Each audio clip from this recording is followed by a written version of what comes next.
Nuevamente por estar aquí. Buenas noches, buenas tardes para otros. Muy agradecida por la oportunidad de presentar este tema, que como les decía al inicio, no es mi tema. Sencillamente nosotros prestamos la garganta para las diferentes enseñanzas de Juana de Ángelis, del maestro Kardec, de el mismo Emmanuel, con esa lectura de ambientación tan hermosa que hoy nos llamó a la vigilancia de la oración, a todos esos hermanos en donde nosotros sencillamente somos, digamos que los sirvientes, aquellos que ofrecemos las dádivas de amor que son dadas a todos nosotros. Vamos a mirar este tema en la tarde de hoy. Es un tema muy interesante y es bastante confrontador. Se llama aceptación. Aceptar, ¿qué es aceptar? El diccionario de la lengua española nos habla de la palabra aceptar como el recibir voluntariamente o sin oposición aquello que se nos da, aquello que se nos ofrece. También es aceptar, aprobar, dar por bueno, acceder a algo, recibir o dar entrada. Eso es lo que nos enseñan con esta palabra, aceptar.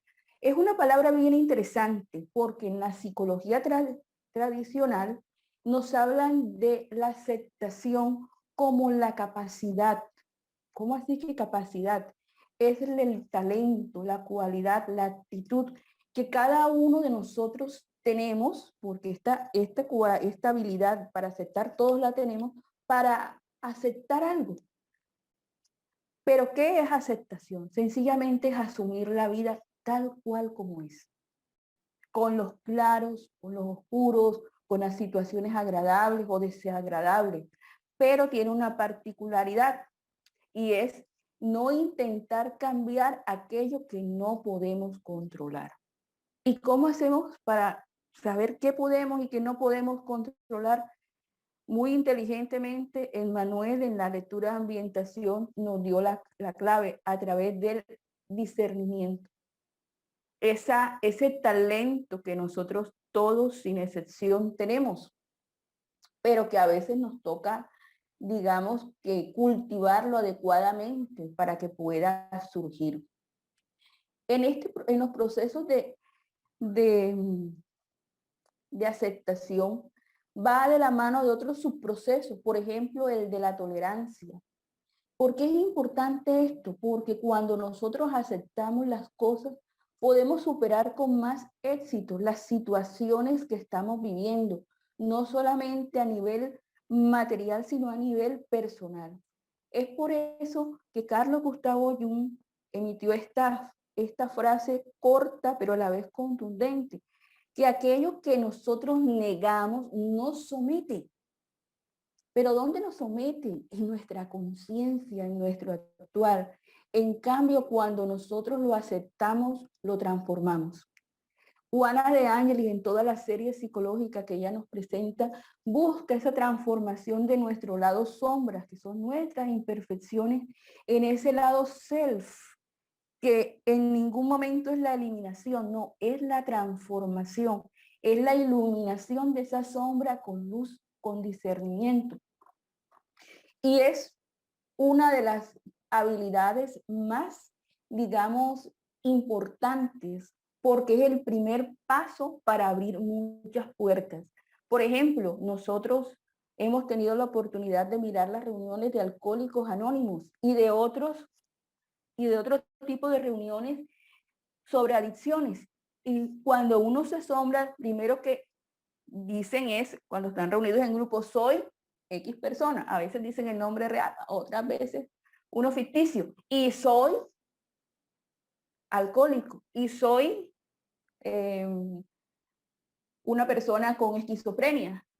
Y soy, es decir, y soy. Allí hay una aceptación. Cuando uno acepta que tenemos un defecto, una imperfección, que a la larga es una oportunidad para cambiar, en ese momento ese es el primer paso, el más difícil de dar. Entonces, Cuando nosotros nos quejamos de una situación, allí inconscientemente estamos diciendo de que aún no la hemos aceptado. Para poder aceptar las situaciones necesitamos observarlas y comprenderlas, tratando de verle el lado positivo. ¿Por qué? Porque no se tiene ningún sentido negar lo que se está pasando, lo que existe. En el momento en que nosotros dejamos de un lado la realidad, en ese momento disociamos nuestra mente y la capacidad de mejorar interiormente va a disminuir. No es que no ocurra, sí ocurre, pero va a disminuir. Para poder nosotros aceptar la realidad, que es algo complejo, necesitamos mucha introspección, mucha flexibilidad mental, apertura mental y especialmente estar dispuesto al cambio. Hay algunas preguntas que a nosotros nos asaltan en estos procesos. Por ejemplo, ¿por qué a veces nos cuesta tanto aceptar la realidad? Y la estamos viendo y la estamos viviendo, la estamos sintiendo, pero no lo queremos aceptar. ¿Por qué a veces tenemos los problemas y le seguimos dando vueltas para solucionarlos, incluso para aceptar que están fuera de nuestro control? Juana nos dice en el libro de Liberación por el Amor que nosotros somos, como seres humanos, tenemos instintos que son inteligencias rudimentarias, tal cual nos los expresa el libro de los espíritus en el capítulo de principio vital, en donde nos hablan de la inteligencia rudimentaria que aparece, que eclosiona dependiendo de lo que tengamos dentro de nosotros. Entonces, como este instinto de conservación que nos ayuda a ponernos en guardia contra todo aquello que genere una amenaza contra nuestro bienestar, contra nuestra estabilidad, aparece, pero todavía no está educado. No está educado ¿en qué sentido? En que no es capaz de ver que de pronto lo que está pasando es un llamado a emociones superiores. Como no lo vemos de esa manera, caemos en una lucha tenaz por preservar aquello con lo que hemos estado tan cómodos. Por eso es que nos cuesta, porque este instinto de conservación aún está falto de educación. ¿Y por qué está falto de educación? El mismo libro de los espíritus nos lo dice, porque todavía está viciado por el orgullo, por el egoísmo, que es, digamos, que nuestra falencia. Entonces, la aceptación, al contrario de lo que nosotros podemos pensar, no tiene por qué representar una renuncia o abandono. Por el contrario, es un llamado muchas veces a expresar nuestra fortaleza personal, a mirar qué tan flexibles somos, qué tan hábiles somos para adaptarnos a una realidad que no podemos controlar a nuestro antojo.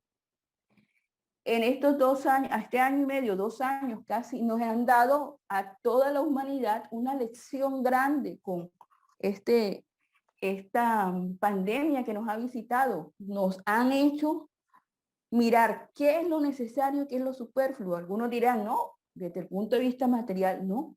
También nos hicieron, digamos, el llamado de atención a cada uno en forma personal.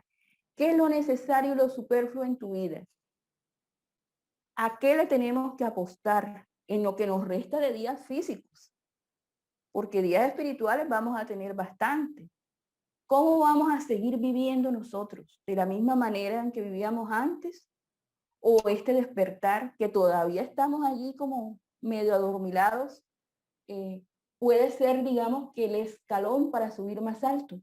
Entonces, cuando nosotros aceptamos la realidad, especialmente de aquello que no podemos cambiar, estamos tomando una decisión activa.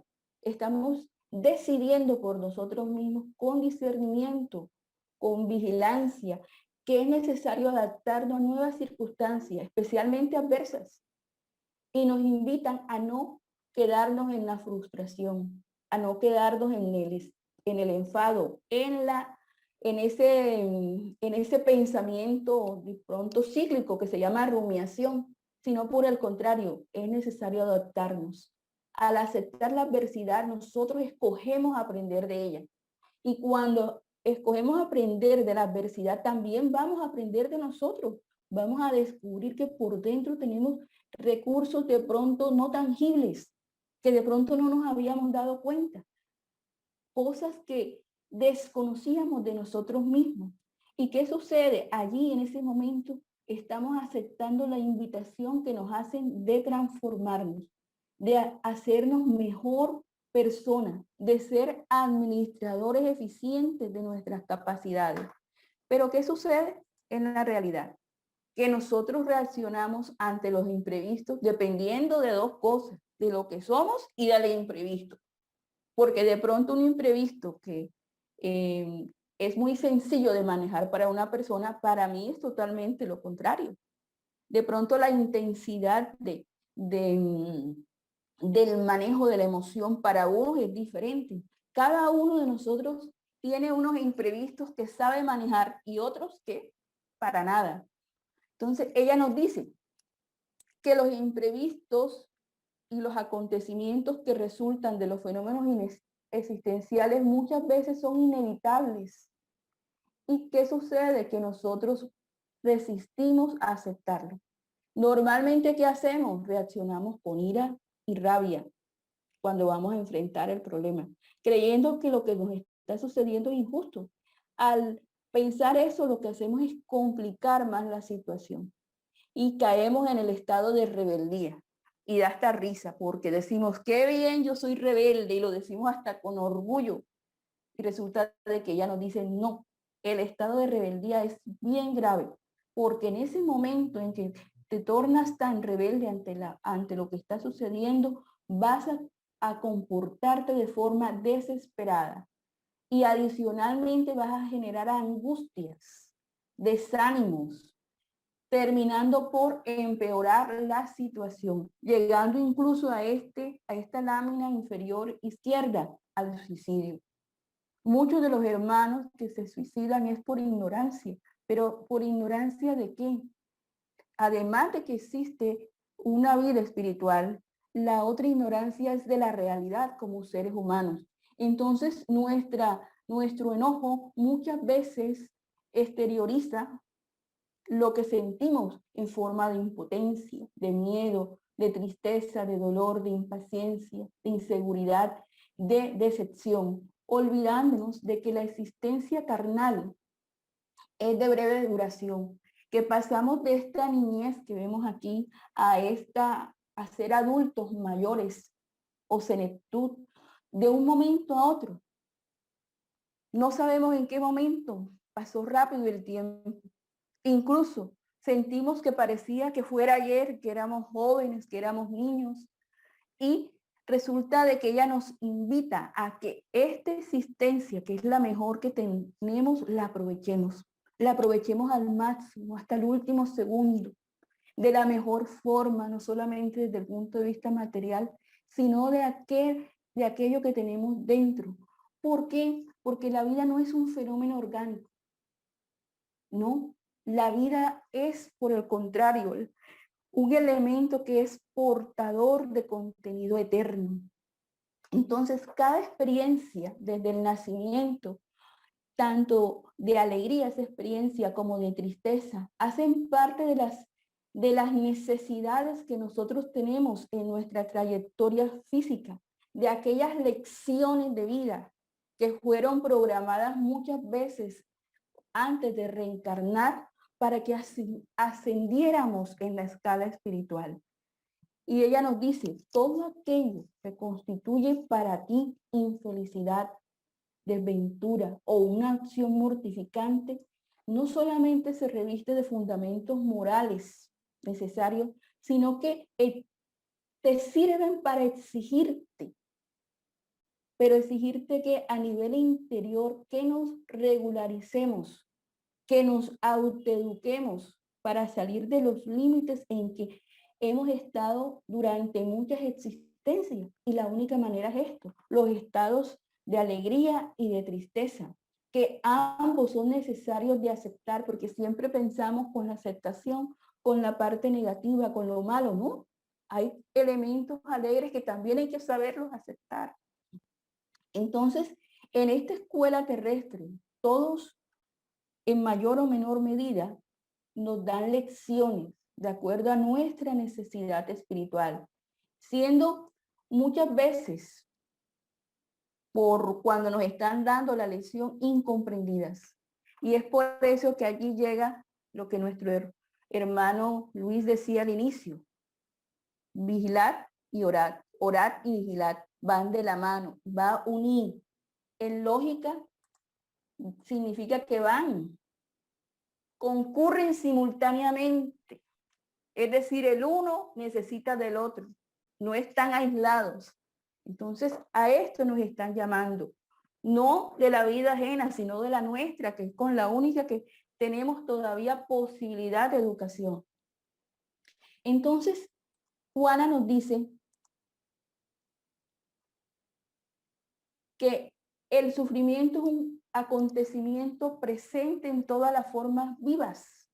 Lo vemos en el animal, lo vemos en el vegetal. ¿Por qué es necesario eso? Porque ese sufrimiento, entre comillas, es lo que ayuda a ese principio espiritual a ir adquiriendo la sensibilidad, a ir despertando ese nivel de conciencia que está allí dormido en el mineral, en el vegetal, en el animal. Y nos dice que quien no experimenta el martillo de la aflicción desconoce el modo más seguro de la ascensión. Y uno diría, no, entonces el espiritismo es la apología del sufrimiento. No. El evangelio es muy claro cuando nos habla de sufrir bien y de sufrir mal. Si nosotros vemos cada lección de sufrimiento que nos ha dado la vida como algo por aprender, cambiando ese negativismo por algo positivo, vamos a sacar lo mejor de esa experiencia. Entonces, ella nos comenta que en las fases primarias de la evolución, el dolor se presenta como deterioro de la forma, tanto en el proceso vegetal como en el animal, donde el principio espiritual despliega los valores que duermen latentes, obteniendo complejidad. Pero cuando llegamos aquí a seres humanos, gracias a la razón, a la percepción emocional, se presenta ese llamado a la ascensión a través de las sensaciones físicas y morales, consideradas muchas veces como dolor y sufrimiento. Buda, mencionado por Juana de Ángeles en el libro El Ser Consciente, decía eso: el sufrimiento es inevitable, pero el dolor es opcional. Todos estamos llamados a sufrir de forma material, de forma espiritual, pero hay que ver cómo lo enfrentamos. No con esto estoy diciendo de que no sintamos tristeza, no con esto estoy diciendo que no sintamos rabia, que no nos moleste, no. Hay que sentirlo porque hace parte de nuestro proceso evolutivo. ¿En dónde está la clave? En disminuirle la intensidad, en disminuirle el periodo de recuperación. ¿En qué sentido? En no demorarnos tanto en tomar las decisiones para avanzar. Esa es la clave. Entonces, la aceptación debe ser de forma consciente, incluso de forma tácita, es decir, silenciosa, de esos acontecimientos. Y es una actitud, es decir, un acto, algo que se piensa, que se siente, pero a la vez se materializa. ¿Por qué? Porque al materializarla nosotros vamos a modificar nuestro comportamiento. Y si lo utilizamos conscientemente, de forma correcta, va a ayudarnos en nuestro crecimiento espiritual. Y esa aceptación de las cosas que nos pasan nos ayuda a despertar la sensibilidad, la comprensión, la tolerancia. Ya cuando vemos que a una persona le sucede algo que nosotros vivimos, aunque de diferente manera, de diferente intensidad, por lo menos se nos da por hacer una oración por ellos, por dar una palabra amable, por sonreír, incluso a veces nos atrevemos a dar el consejo, aunque de pronto no lo escuchen de forma inmediata, pero ahí queda. ¿Por qué? Porque el sufrimiento o lo que vivimos, porque también pueden ser las alegrías, nos ayuda a mirar las cosas desde otra perspectiva, a mirarla como esto, como esta oportunidad, después del llanto, después de la lágrima, de la angustia, de la ira, de todas esas emociones del miedo que salen, porque tienen que salir, pasa uno a esto, a mirar al cielo, a dar gracias, porque de pronto en todo ese proceso encontramos manos amigas que nuevas, encontramos oportunidades, nos comenzamos a tener en nuestro interior tranquilidad, a confiar más en nosotros mismos, a tener paz interior. Entonces, en la psicología nos hablan de que nosotros debemos trabajar la aceptación, pero ¿por qué? ¿Por qué? Por, digamos que resumiéndolo en 4 razones, para dejar atrás el sufrimiento. Al aceptar la realidad, automáticamente uno se pone en marcha porque trata de comprender lo que está sucediendo alrededor. Cuando uno no acepta, lo que hace es que el dolor se transforma en sufrimiento. Y recordemos de que el sufrimiento uno también no puede vencer, pero va a demorar un poquito más. Nos ayuda también a ver nuestros defectos, nuestras virtudes. ¿Por qué? Porque nos enfrenta a la realidad. Salimos de esos autoengaños que muchas veces creamos con nuestras ilusiones. En cambio, la realidad, al aceptar la realidad de las circunstancias, aunque no nos gusta, vamos a percibir dentro de nosotros una serie de características personales. Algunas nos van a desnudar en nuestro interior, nos van a confrontar, y más si tenemos conocimientos espíritas, como que tienes el conocimiento, pero todavía nos falta la práctica, que es a lo que nos llaman. Nos muestra nuestros defectos, que un defecto es una virtud latente, pero para poderla obtener o transformar es necesario que nosotros miremos las cosas que están pasando, porque de esa manera vamos a tener la fortaleza personal.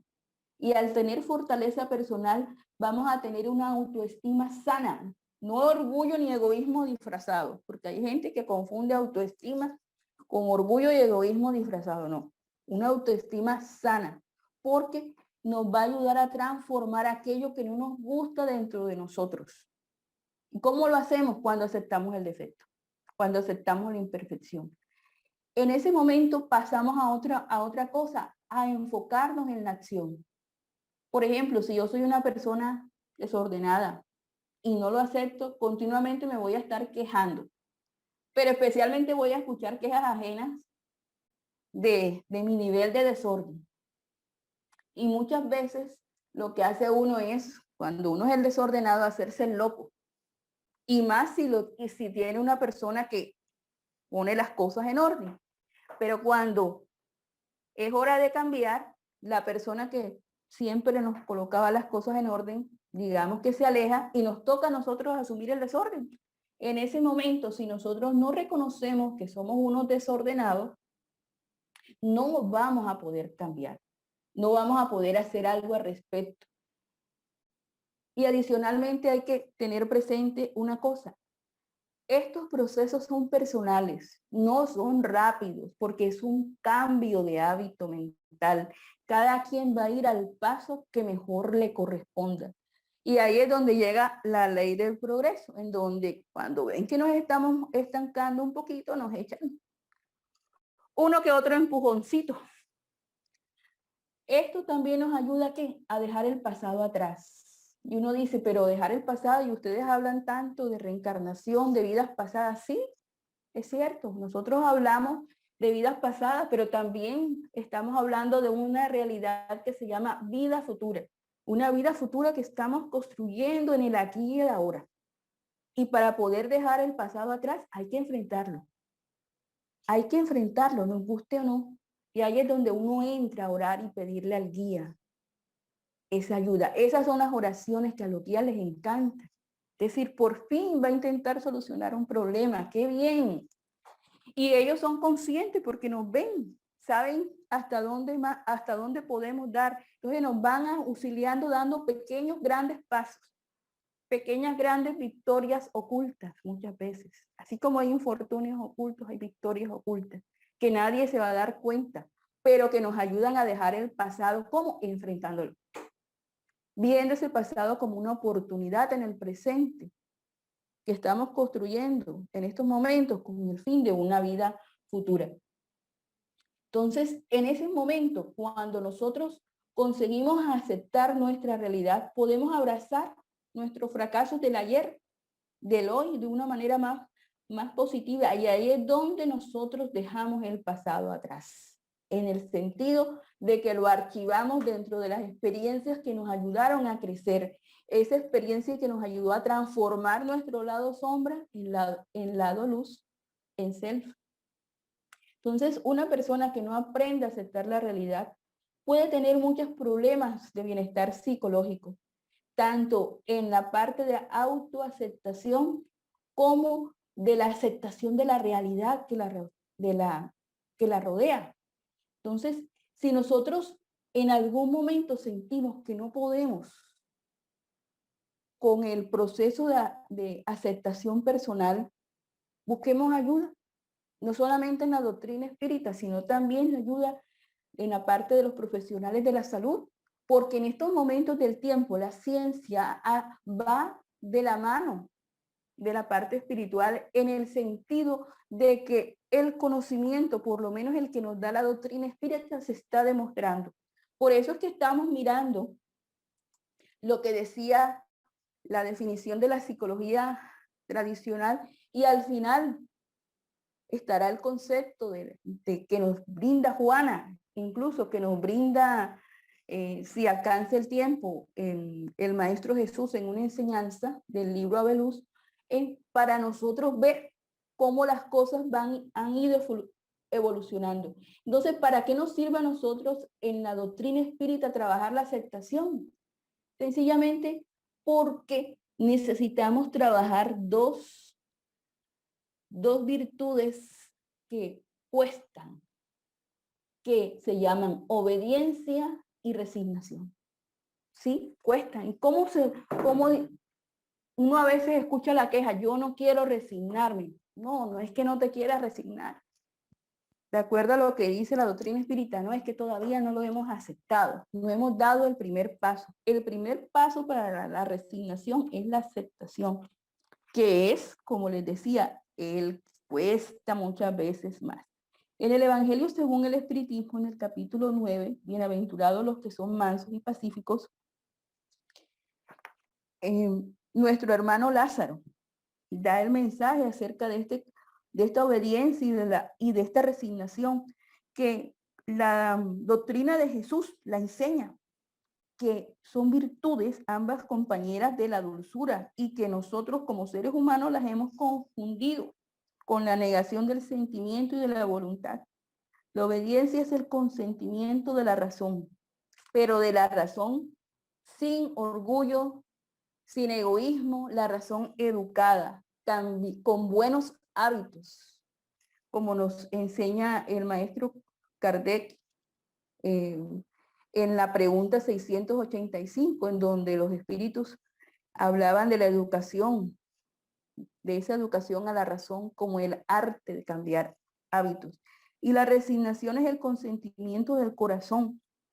Ambas son fuerzas bien activas porque cargan el fardo de las pruebas que nosotros con la insensata rebeldía hemos dejado caer.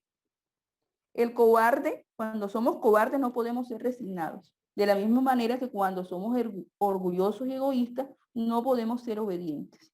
El Maestro Jesús fue la encarnación de estas virtudes que en la antigüedad materialista despreció y que todavía las seguimos despreciando porque no tenemos el concepto claro. El Maestro Jesús vino en el momento en que la sociedad romana perecían los estertores de la corrupción. Vino a hacer que brillasen en el seno de la humanidad agobiada los triunfos del sacrificio y la renuncia carnal. Dirán ahora, no, pero eso fue en la antigua Roma, ¿no? Estamos en lo mismo. Nos están llamando a estos sacrificios, a estos a estas renuncias, pero no por renunciar, sino porque realmente nos nazca. Y nos dice Lázaro, cada época lleva pues el sello de la virtud que habrá de salvarla o del vicio que determinará su fracaso. La virtud de vuestra generación consiste en la actividad intelectual. Su vicio radica en la indiferencia moral. Y digo solo actividad, porque el genio se eleva de repente y descubre por sí mismo los horizontes que la multitud solo llegará a ver más tarde, mientras que la actividad consiste en la reunión de los esfuerzos de todos para alcanzar un objetivo menos brillante. Y nos dice Lázaro, someteos al impulso que venimos a dar a vuestros espíritus, obedeced a la gran ley del progreso, que es la palabra de vuestra generación. Desdichado el espíritu perezoso. ¿Ven cómo nos dicen? Nos dicen perezosos, que cierra su entendimiento. Ay de aquel, porque nosotros, que somos los guías de la humanidad en marcha, lo fustigaremos y forzaremos su voluntad rebelde, por medio del doble efecto del freno y la espuela. Toda resistencia orgullosa habrá de ceder tarde o temprano. Bienaventurados, entre tanto, los que son mansos, porque prestarán oídos dóciles a las enseñanzas. Y hoy estamos nosotros aquí intentando ser mansos, intentando, porque aún estamos en la categoría de rebeldes, pero estamos aquí intentando. En la ley de progreso existe digamos, un empujón que es común a todos, que son las enfermedades. Todos aquí las hemos sufrido o estamos sufriendo. Entonces, las enfermedades mortificantes y degenerativas constituyen un destino doloroso para nosotros como seres humanos. Todos los experimentamos teniendo en cuenta la organización celular en la cual deambulan y son el resultado del uso incorrecto del organismo durante el curso de la vida actual o de existencias pasadas, pero al mismo tiempo son un recurso bien terapéutico para nosotros como espíritus deudores. Y nos invita a ella a ver cómo enfrentamos la enfermedad. Y no esperemos a enfermedades grandes como los cánceres, como los SIDA, como el mismo COVID, no. ¿Cómo enfrentamos un simple resfriado? Un simple dolor de cabeza, un simple tropezón. ¿Cómo reaccionamos? ¿Cuál es nuestra reacción? De dolor dirán todos, ¿no? Primero dolor, sí, el dolor físico, pero a nivel mental, ¿será que nos malayamos? ¿Será que nos quejamos? ¿Será que reviramos contra el plano espiritual superior? O por el contrario, tenemos esta actitud de estos niños en donde ante enfermedades degenerativas bastante fuertes tienen una actitud positiva. En esa enfermedad nos muestran a nosotros tal cual como somos, qué nos hemos heredado del ayer, pero también qué estamos sembrando para el mañana. Y nos invitan a hacer los cambios necesarios, porque todos los seres humanos estamos sujetos a las mismas contingencias. No hay ninguna excepción en las leyes divinas. Es decir, de nada vale que nos convirtamos en seres rebeldes, especialmente cuando nos visita la enfermedad, porque esta es una de las, digamos, de las lecciones necesarias para nuestro entendimiento. Entonces, a través del cuerpo que todos poseemos en estos momentos, los que estamos encarnados, nosotros, digamos, tenemos la oportunidad para enfrentar los diferentes desafíos que aparecen a nuestro alrededor. Sin embargo, este cuerpo que tenemos, sin importar la edad que tengamos, ya sea joven y fuerte, o ya digamos que habiendo cumplido gran parte del cometido, este cuerpo es nuestra herramienta en estos momentos. Una herramienta que sí, que también es un poco débil porque es sensible a la parte de los disturbios de los microbios, pero también es muy sensible a los trastornos emocionales, que normalmente es lo que nosotros instalamos en él a través del pensamiento, a través de nuestra mente. porque en vez de dirigirlo usando los buenos recursos con los que hemos nacido, lo que hacemos es que lo dañamos. Ahí estamos creando nuestra herencia para vidas futuras. Ahí estamos creando nuestras próximas lecciones. Así como en la actualidad, al recibir enfermedades o diferentes vicisitudes, estamos mirando lo que sembramos en el ayer, lo que escribimos con nuestra mente. Entonces, todos estamos en estos momentos sujetos a lamentables accidentes, a tragedias personales, a desastres financieros, a tormentos afectivos, todos, sin excepción. ¿En dónde está, digamos, que la clave? En la forma de enfrentarlos. Muchas veces dejamos que esto nos colapse en forma interior, haciéndonos generar una serie de trastornos. Y ella nos comenta, ¿no? Todo lo que estamos sintiendo, viviendo, hace parte de la naturaleza. No nos debe causar ni espanto ni desesperación. Pero ¿por qué nos causa espanto, desesperación, molestia, rabia? Es porque estamos exteriorizando la visión que nosotros tenemos del mundo. Sencillamente por eso. Por eso es que algunos ante el sufrimiento sufren bien y otros sufrimos mal.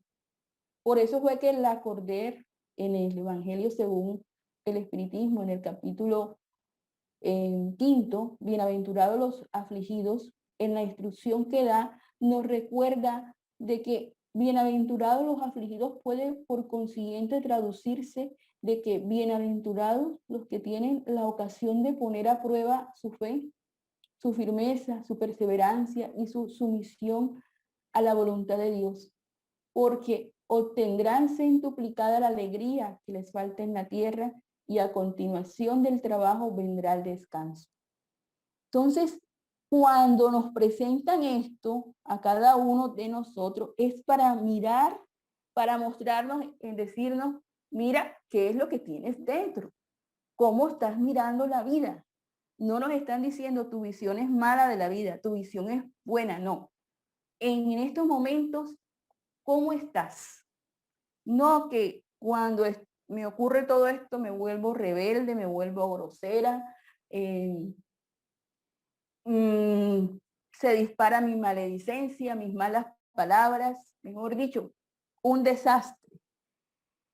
Entonces, cuando nos ponen ante esto nos dicen, es que todavía el conocimiento, especialmente si tenemos conocimiento de la doctrina espírita, todavía no ha calado en tu interior. Por eso es que tu visión está todavía distorsionada.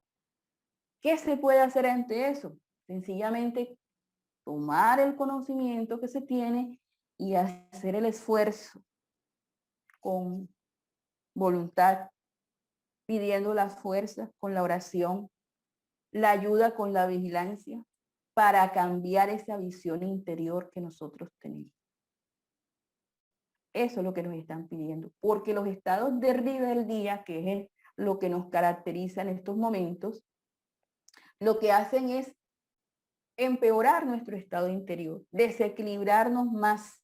¿Y qué pasa? Que las reservas de energía que de pronto estaban allí, que nos fueron dadas por los guías a través de la oración, a través por lo menos de la magnetización del agua que vamos ahorita a compartir. ¿Qué pasa? Que toda esa buena energía, al estar nosotros en ese estado de rebeldía, no pueden ser canalizadas para ayudarnos. Entonces las echamos a la basura. Las echamos a la basura. Entonces, el conocimiento que nosotros tenemos en estos momentos debe convertirse en algo útil. ¿Y cómo lo convertimos en algo útil? Aplicándolo. No en los demás, sino en nosotros.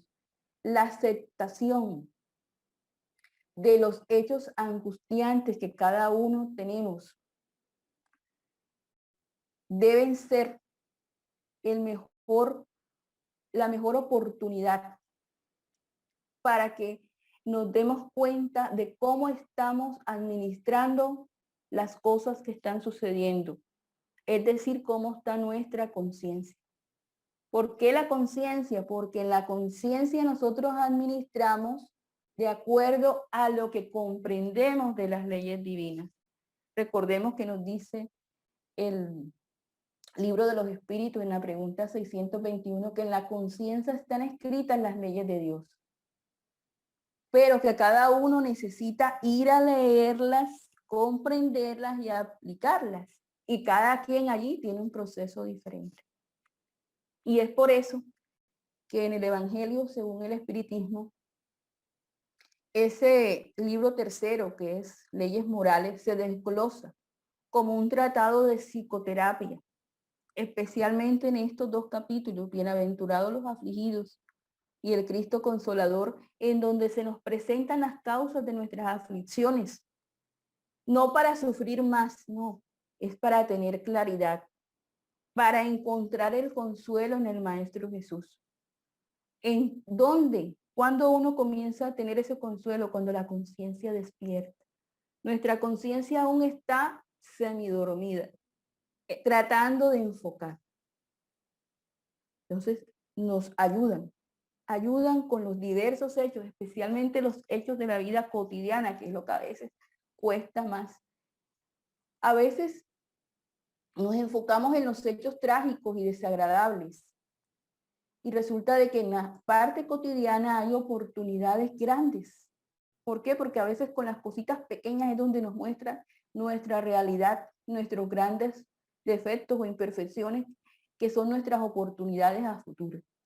Entonces Juana nos dice que la aceptación de lo trágico, de lo desagradable, no equivale a una forma de indiferencia ante la realidad, sino por el contrario, una postura dinámica y renovadora, consciente y vigorosa, que permite mantener el vehículo existencial en el camino del deber, prosiguiendo en dirección a la meta a conquistar. Y nos permite hacer esto. Miren que a veces estamos frente a un espejo que puede representar nuestra conciencia y nos está mirando la conciencia a nosotros y nosotros mirando a un lado. Nada más que con el hecho de girar el rostro para intentar vernos en ese espejo, allí hay un esfuerzo grande, un esfuerzo que es valorado porque allí está el proceso de aceptación. Y al vernos tal cual como somos, con nuestros defectos, pero también con nuestras virtudes en crecimiento, uno comienza a cambiar. Uno comienza a entender por qué Dios es amor y por qué nos dicen que nosotros, al ser hijos de Dios, también somos amor. ¿Por qué tenemos luz en nuestro interior? Aunque a veces creemos que solamente tenemos oscuridad. Juana nos dice o nos da algunas, digamos que unos tips muy rapiditos de cómo aceptar la realidad.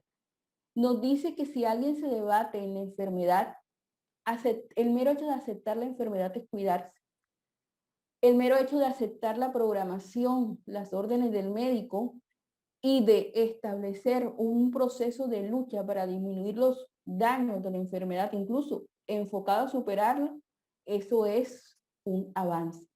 Lo que sucede es que a veces reaccionamos con amargura, no aceptamos el hecho. Y al no aceptar el hecho, nos negamos la oportunidad de sanar. Ese proceso de aceptación es el comportamiento que nosotros tenemos que adoptar ante cualquier circunstancia, especialmente las dañinas. ¿Por qué? Porque el objetivo es modificar la estructura de que lo que nos está sucediendo en estos momentos es, digamos, la salud emocional del mañana. Por eso es que hay que proseguir con el deber hasta el último segundo. Adicionalmente nos dice ella que no debemos temer al fracaso ni al infortunio, que son fatalidades evolutivas, sino por el contrario, hay que abrazarlos porque eso va a ser, eso hacen parte de esa terapia que nos han dado para que nos autopurifiquemos. La aceptación de la vida y de los métodos es el procedimiento más viable y productivo para que el hombre y la mujer inteligente debemos permitirnos.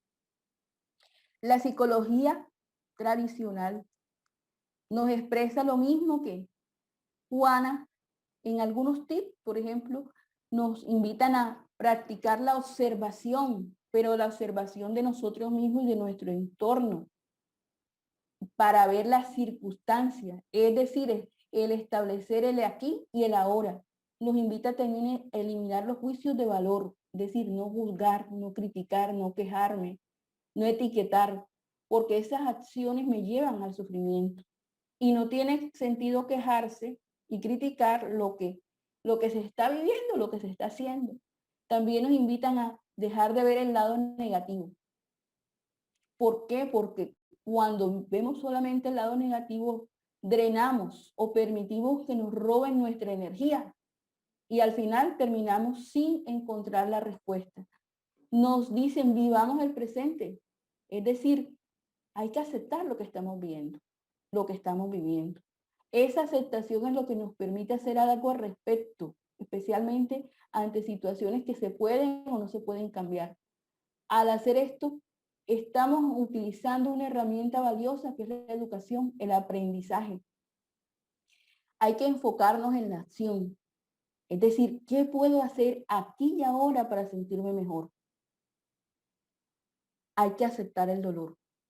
Somos seres emocionales. Rechazar el dolor realmente aún no es humano. Si no aceptamos el dolor, lo transformamos en sufrimiento. ¿Y qué problema? Es decir, hay que reconocer esas emociones que nos mueven por dentro. Incluso hay que reconocer también los sentimientos de venganza que a veces disfrazamos para tener comprensión de nuestros sentimientos, que muchas veces los exteriorizamos con nuestro cuerpo. No, no debemos reprimir, sino saber sentir. La otra es salir del rol de víctima, porque ese rol de víctima nos estanca en una espiral sin salida. Hay que trabajar nuestros miedos. El miedo hay que darle paso al valor. Hay que eliminar palabras negativas de nuestro vocabulario, especialmente aquellas palabras negativas contra nosotros mismos. Ese yo no puedo, los demás sí pueden, porque a mí. Y hay que saber tomar distancia de los pensamientos negativos. Se pueden tener en este proceso evolutivo, sí, van a salir. El detalle es no quedarse con ellos. Identificarlos, aceptarlos y, bueno, vaya, vamos a transformarlos. La última parte, Juana nos habla de esto, de la rebeldía que nosotros tenemos ante el fenómeno de la muerte. Aunque todos sepamos que morir es inevitable, debemos pensar en la muerte y evitamos considerar las medidas que hay que tomar, que tarde o temprano va a suceder. En la actualidad, pues nos enfrentaron a todos a este proceso de muerte. Y ella nos invita a mirar este proceso de duelo que hay que sentir, que hay que vivir como una oportunidad de mejora. Elizabeth Kubler-Ross desarrolló estas etapas del proceso de pérdida que las vemos aquí como una gráfica que nos muestra diferentes facetas.